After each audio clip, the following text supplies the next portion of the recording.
Now, thanks to the Washington Examiner, we know who some of these folks are. Congressman Gallagher was just so great on the show last night. We got huge reaction. And among the names lobbying on behalf of TikTok, which is owned by the CCP-controlled ByteDance, are the following.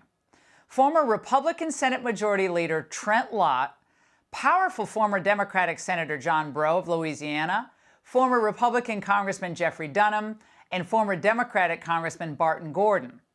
Also, former high-profile staffers are getting into the game, including former Pelosi senior advisor Michael Bloom and former Kevin McCarthy political advisor Freddie Barnes. All were asked to appear with us tonight.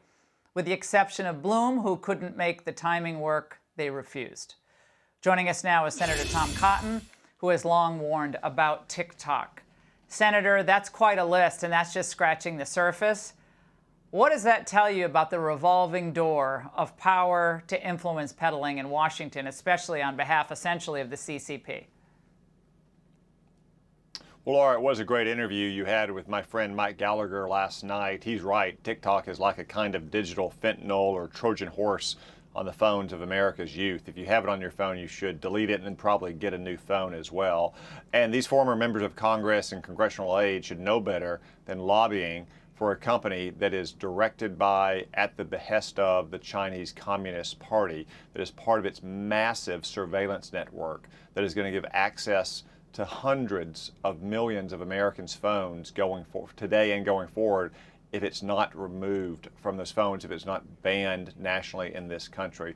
Mike Gallagher and I also have legislation that would close this loophole he spoke about, that would require any person who's lobbying for one of these Chinese companies to register not just as a lobbyist and require diligent journalists at places like Washington Examiner to go ferret them out, but rather register as a foreign agent, because in China there simply is no line between the Communist Party and Chinese companies.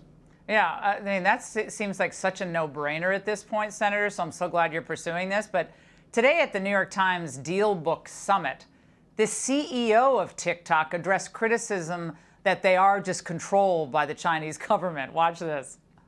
We take all these concerns very seriously. For us, no foreign government has asked us for U.S. user data before. Really, they haven't. And if they did, we would say no. Senator, I'm sorry, does that even pass the straight face test? No, and if you said no, we might go the way of Jack Ma and be disappeared and never heard from again either.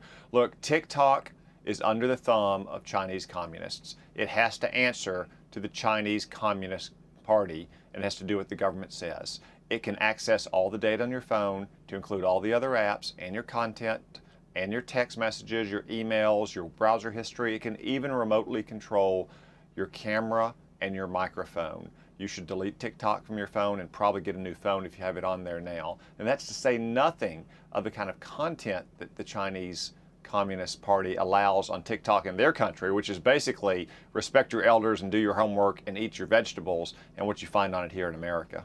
I'm not sure they're even getting vegetables, Senator, but it's good to see you tonight. Thank you.